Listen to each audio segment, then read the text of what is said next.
I work in archival digitization for a department that no longer uses its original name. The building still carries an address, but the signage was removed years ago and never replaced. Inside, the work is defined by process. We recover Soviet-era material that was never properly cataloged and prepare it for long-term storage. Weather logs, maintenance audio, degraded magnetic recordings. Most of it comes from storage rooms that smell of dust and coolant, places that were sealed and reopened without ceremony. My role is narrow. I receive a box, verify the contents against the intake sheet, and begin transfer.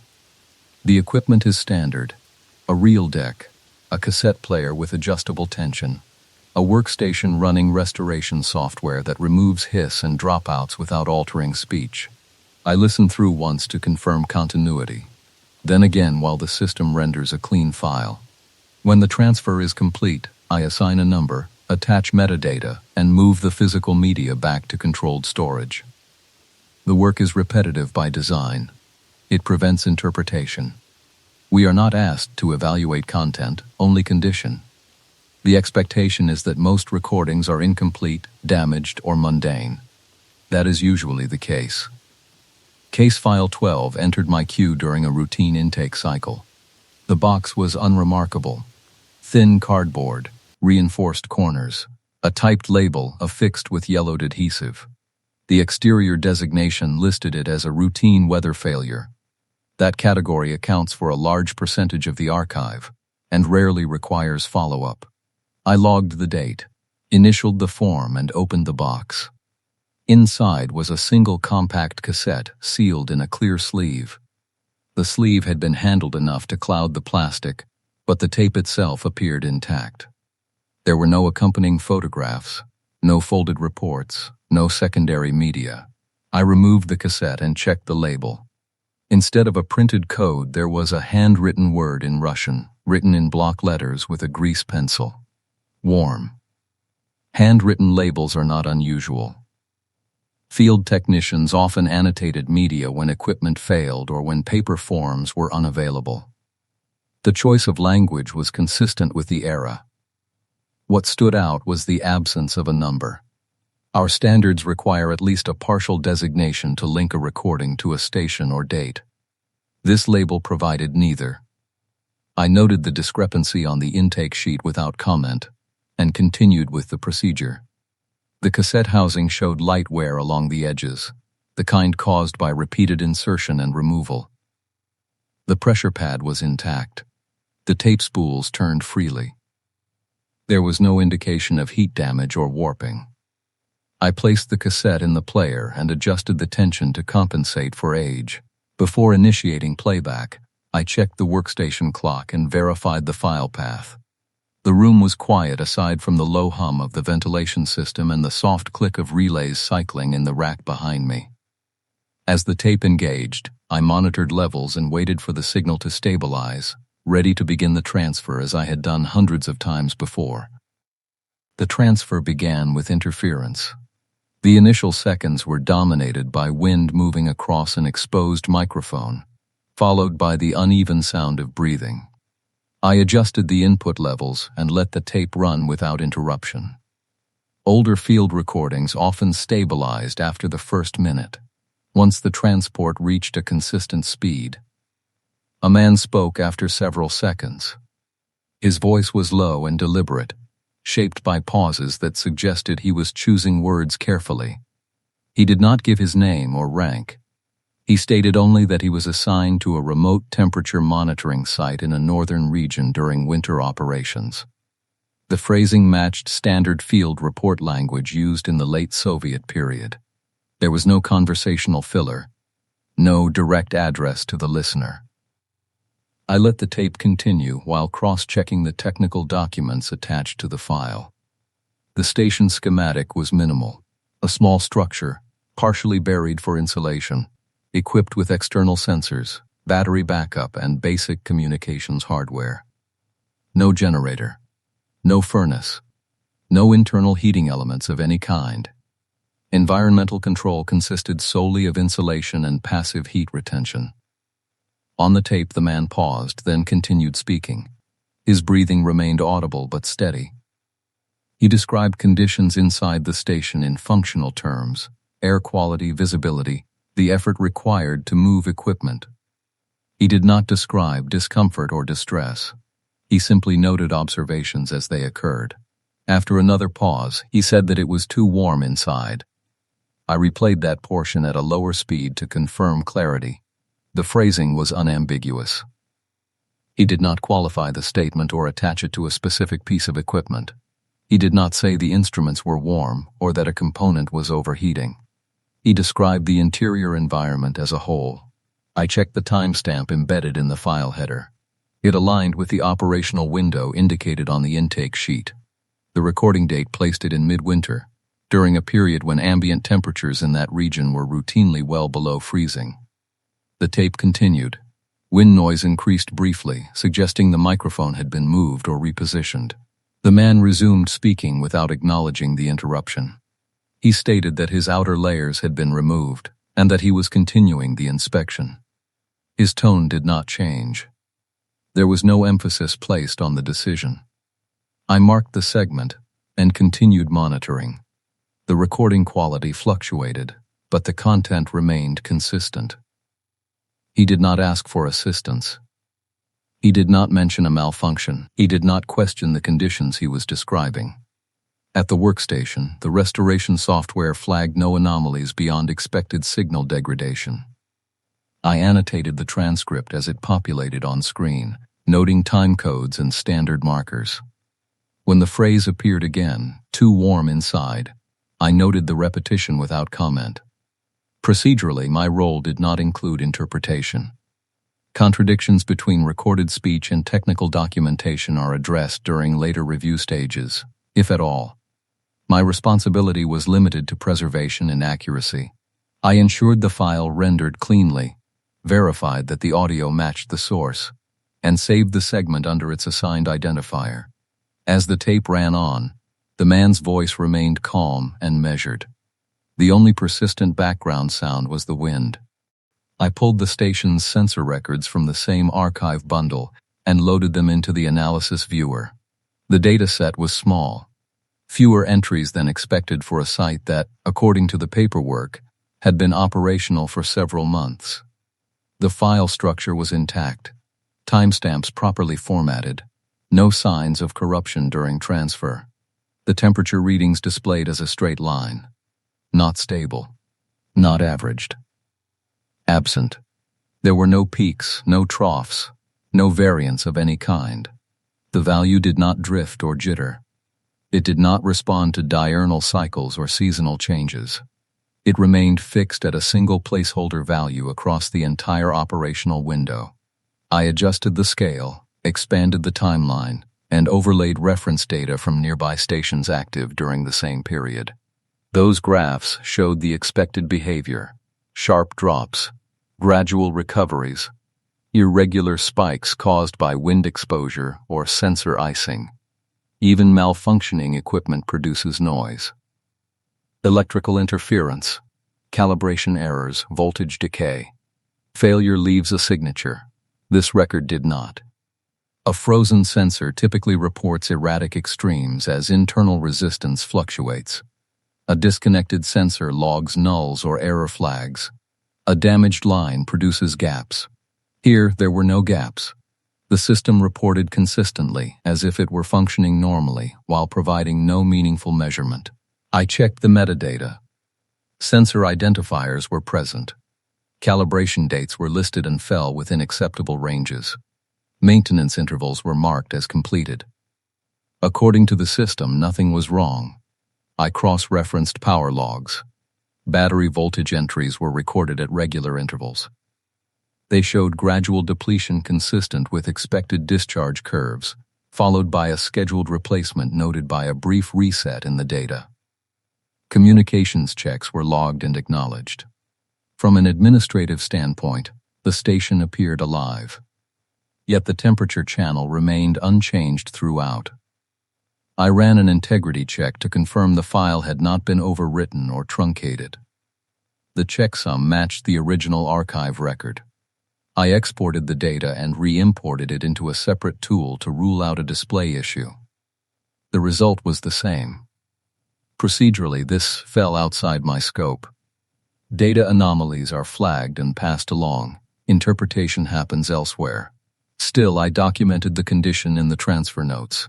Using the standard language, sensor output non-variant across reporting period.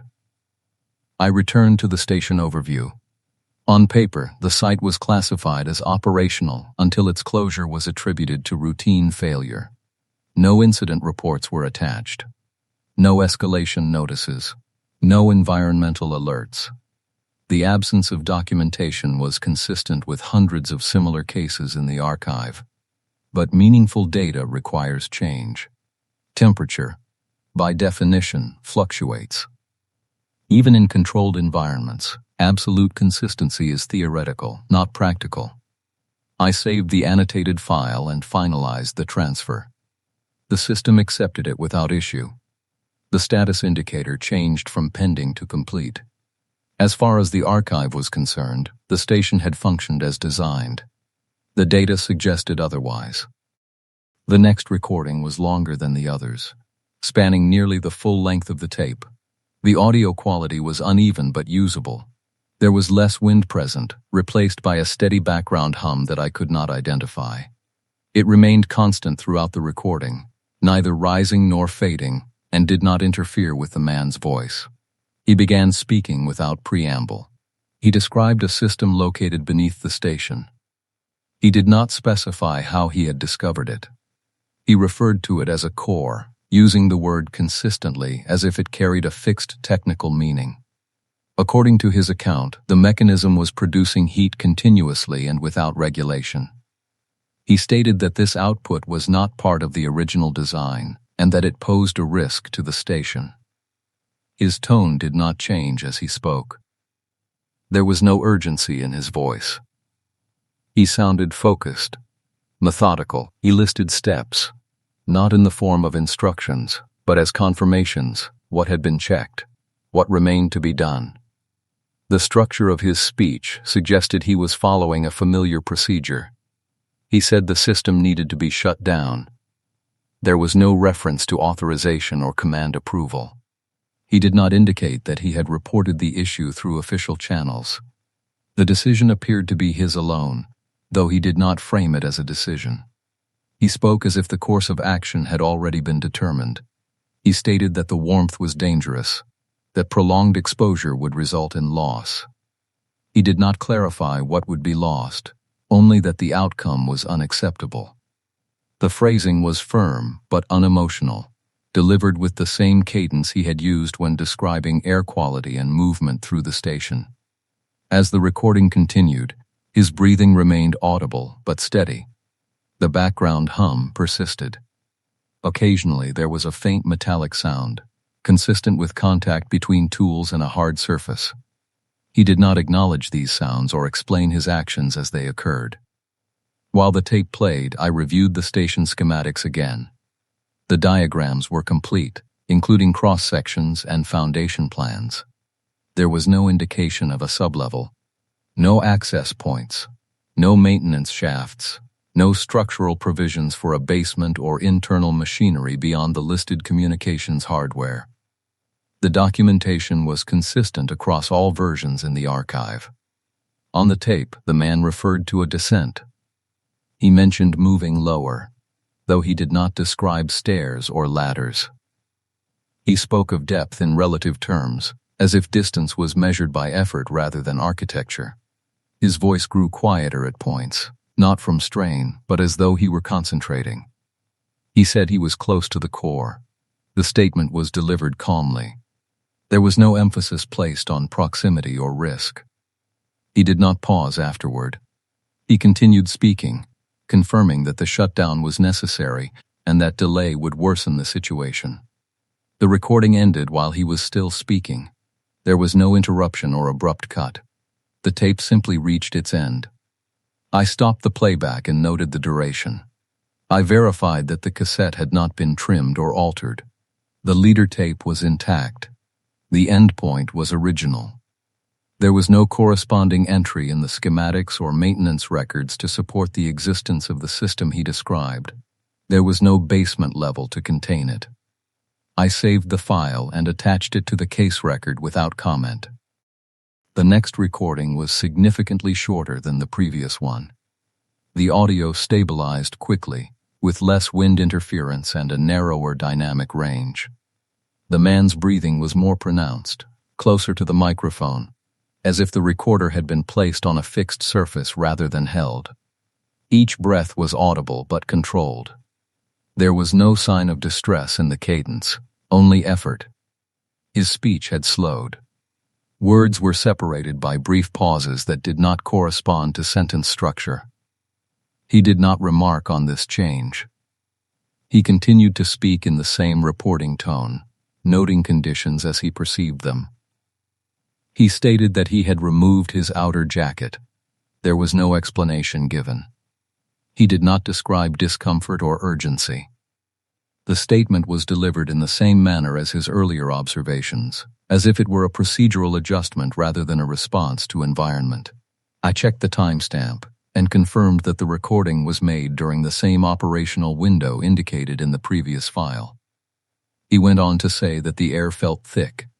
He paused, then added that it was difficult to move equipment efficiently. His breathing remained audible throughout. The microphone picked up a faint rubbing sound consistent with fabric shifting against a hard surface. After another pause, he said that the walls felt damp. The description was specific. He did not say condensation was present or that water was collecting. He said only that the surfaces felt damp to the touch. There was no mention of leaks, melting snow, or equipment failure. I reviewed the station documentation again while the tape played. According to protocol, interior humidity at that site would have been low during winter operations. The structure was designed to minimize moisture accumulation through passive ventilation and insulation. There were no active systems capable of producing excess heat or condensation. The man did not acknowledge any discrepancy. He continued speaking, describing his movements within the station and the progress of his inspection. His tone remained neutral. He did not request assistance or initiate emergency procedures. The recording ended without warning. There was no closing statement, no indication that the tape had been intentionally stopped. The audio simply cut to silence, followed by several seconds of blank tape. I set the recording aside and opened the maintenance log corresponding to the same date. The document was a standard field form, partially completed. Most sections were left blank. In the remarks field, a single handwritten sentence had been added.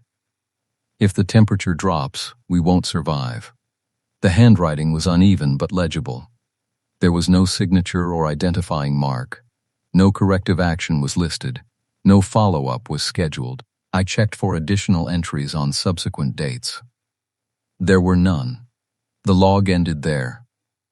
Procedurally, incomplete documentation is not uncommon in remote operations.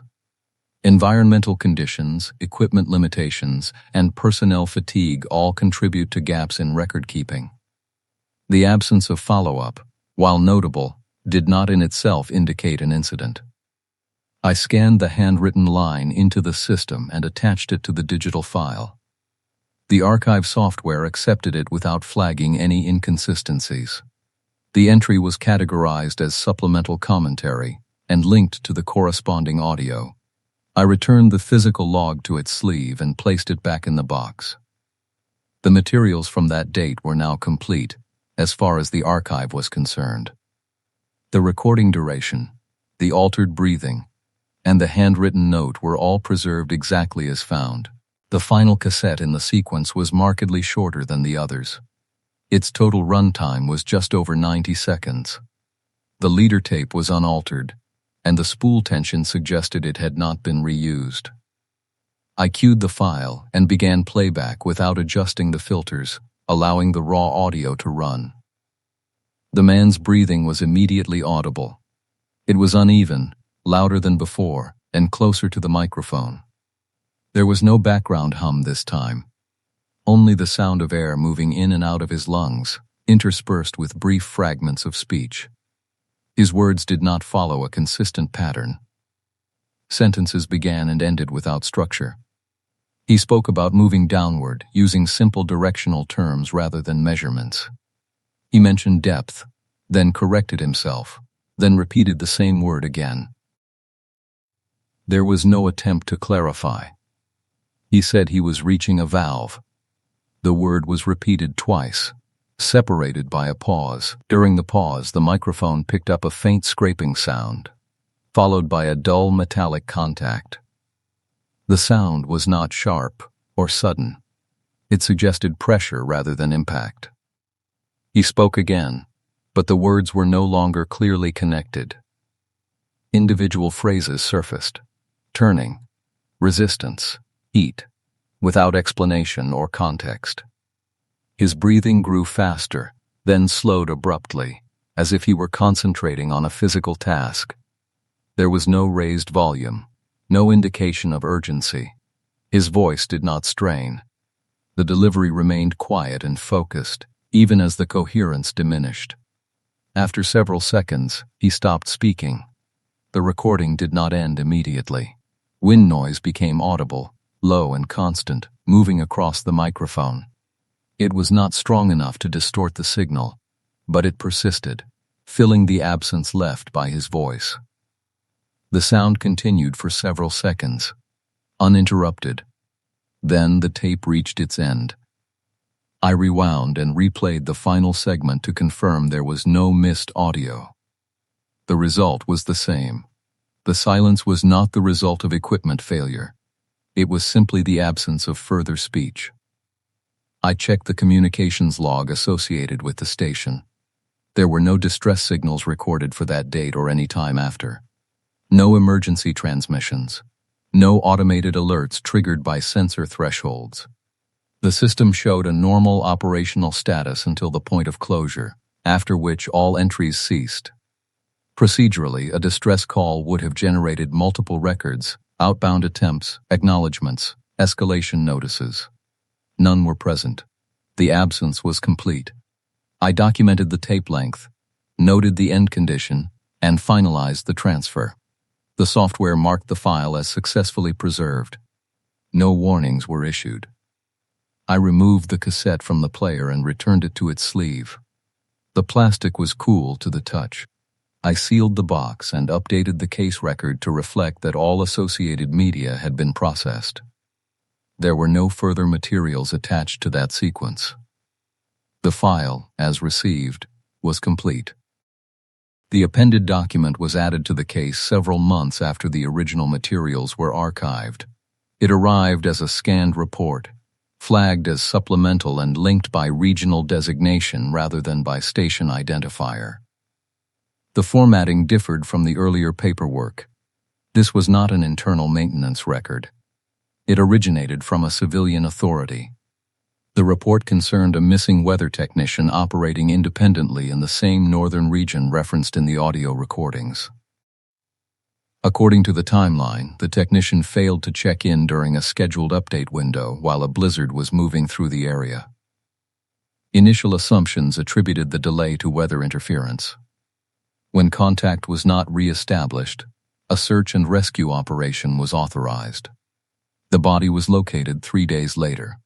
The recovery site was described as a narrow rock formation several kilometers from the nearest marked route. Access required a controlled descent. Photographs were referenced, but not included in the archive copy. The written description was brief and technical. The technician was found curled inward, knees drawn toward the chest. The posture was noted without interpretation. Outer clothing had been removed and placed at varying distances from the body. Boots were found nearby, upright, with no visible damage. There were no signs of a struggle. No external injuries were recorded. The report listed the cause of death as hypothermia. Additional notes referenced severe hallucination and a temperature inversion delusion. The phrasing was clinical, consistent with standardized medical terminology. The subject was described as having perceived cold as heat during the final stages of exposure. No further elaboration was provided. The report confirmed that no structures were located in the vicinity. Ground teams conducted a sweep of the surrounding area, expanding the search radius beyond the recovery site. No station, shelter, or equipment matching the archived schematics was found. There were no foundations, no power lines, no debris fields. The terrain was documented as undeveloped. I compared the coordinates listed in the report with the regional references attached to the earlier case file. They aligned within acceptable margins. The overlap was sufficient to establish geographic consistency without identifying a fixed location. The document concluded with a standard closure statement. The incident was classified as environmental exposure. No contributing infrastructure failures were identified. No further action was recommended. I attached the report to the digital case record and updated the classification field. The original designation was removed and replaced with a secondary archive code associated with psychological artifacts. The change required no approval beyond departmental verification. The system accepted the update without comment. I reviewed the case summary one final time to ensure all associated media and documentation were present. The audio files, sensor records, maintenance logs, and appended report were listed as complete. There were no outstanding requests or flags requiring review. The absence of a station was noted only once, in the body of the appended report. It was not highlighted or emphasized. It was treated as a resolved detail rather than an inconsistency. I finalized the record and closed the file. From an archival standpoint, the case no longer represented an operational anomaly. It was a documented instance of environmental exposure, supported by a complete paper trail. The materials were preserved accordingly. There was nothing further to add. The case status was changed during a routine audit cycle. There was no notification sent to my workstation and no request for input. I became aware of the update only after opening the record to verify storage locations. The original designation had been removed from the header field and replaced with a different classification code. The new label read, Hypothermia-Induced Delusion Record. The change altered how the materials were indexed within the system. The audio files were no longer grouped with operational data or infrastructure reports. They were reassigned to a category reserved for psychological artifacts. Records maintained for reference rather than analysis. The sensor logs and maintenance documents were retained, but their status was downgraded. They were no longer treated as evidence of system performance. I reviewed the change log. The update had been authorized internally, signed off by an automated compliance process rather than a named reviewer. This was standard for reclassifications that did not trigger external reporting requirements. No explanatory memo was attached. Under the new classification, the tape was described as an example of cognitive response during environmental exposure. The language was neutral and consistent with similar entries in the archive. The description noted that, under extreme physiological stress, the brain may impose structure and intent where none exists. It framed the recording as a byproduct of that process. There was no mention of the station. The system no longer associated the case with a physical site or installation. Geographic references were retained only to support the appended recovery report. All other location data was treated as incidental. The operational schematics remained attached to the record but were marked as non-applicable. I checked the access restrictions. The file was now viewable only to personnel assigned to archival maintenance and research divisions. Requests from operational departments would require additional justification. This, too, was standard. Once a case was reclassified as psychological, it ceased to have immediate relevance.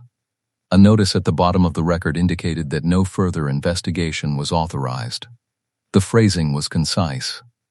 It did not specify whether the decision was based on sufficiency of evidence or lack of necessity. It simply stated that the matter was considered resolved. I confirmed that all physical media had been relocated to long-term storage. The cassette was sealed in its sleeve. The logs scanned and returned to controlled shelving. The digital files were backed up according to retention policy. There were no loose ends from a procedural standpoint. Before closing the record, I reviewed the final summary generated by the system. It listed the case as a documented instance of environmental exposure resulting in perceptual distortion. It cited the recovery report as definitive and treated the earlier recordings as subjective material. Nothing in the summary was inaccurate. I finalized the update and logged out of the case management interface. The system marked the record as complete. It would remain accessible for reference but would not surface during routine queries. As far as the archive was concerned, Case File 12 no longer represented an anomaly. It had been reduced to a classification, a label applied to explain the contents without requiring further attention. The process was efficient. The file was closed. I returned the cassette to its box once the reclassification was complete. The sleeve was resealed and placed back inside the original cardboard container. The adhesive along the flap still held, though it required pressure to close evenly. I pressed it flat and waited for the seal to set before applying the updated label. The box felt lighter than most. There was only the cassette inside, no supplemental media, no photographs, no folded correspondence. I checked the inventory number against the system one last time and confirmed that the physical location matched the digital record. The shelving unit was climate-controlled, isolated from routine access. Once placed there, the materials would not be handled again unless specifically requested. Before shelving it, I turned the cassette over in my hand and looked again at the handwritten word on the label. Warm. The grease pencil marks had faded slightly with age but were still legible. The letters were uneven, pressed harder at the beginning and lighter toward the end as if written without a firm surface. There was no date, no initials, just the single word. I compared it briefly to the scanned documents attached to the case. The handwriting did not match the maintenance log or the appended report. There was no reference tying it to any known technician. That, too, was unremarkable. Field annotations are often anonymous. I slid the cassette back into its sleeve and returned it to the box. The updated classification was printed and affixed to the exterior. The previous designation was no longer visible. From the outside, the file now matched hundreds of others stored in the same section. The case had not been misfiled by accident. The intake error that brought it to my workstation was minor. An overlap in regional indexing. A discrepancy between civilian and internal identifiers. The system corrected it as designed. The final classification resolved the inconsistencies without requiring further inquiry. From an administrative perspective, the explanation was sufficient. The materials described a documented medical phenomenon under extreme environmental conditions. The audio was treated as subjective experience. The absence of physical infrastructure was addressed by the recovery report. There was no remaining conflict within the record. Explanations that fit existing frameworks are easier to store. They require fewer exceptions, fewer notes, fewer follow-up actions. Once categorized, they stop generating questions. The archive favors that outcome. It is built to preserve information, not to interrogate it. I placed the box on the shelf and logged the location. The database updated automatically. The case status remained closed. As I stepped away, the ventilation system cycled, pushing a brief draft through the aisle. The temperature held steady, regulated within a narrow range. The lights above the shelving units remained unchanged. Some stories are created by systems. They are assembled from protocols, reports, and classifications until they conform to an established pattern. Others are created by the mind itself, when structure becomes necessary and explanation follows sensation rather than cause. When there is nothing left to hold on to, the mind will still attempt to organize the experience, even if what it reaches for was never there.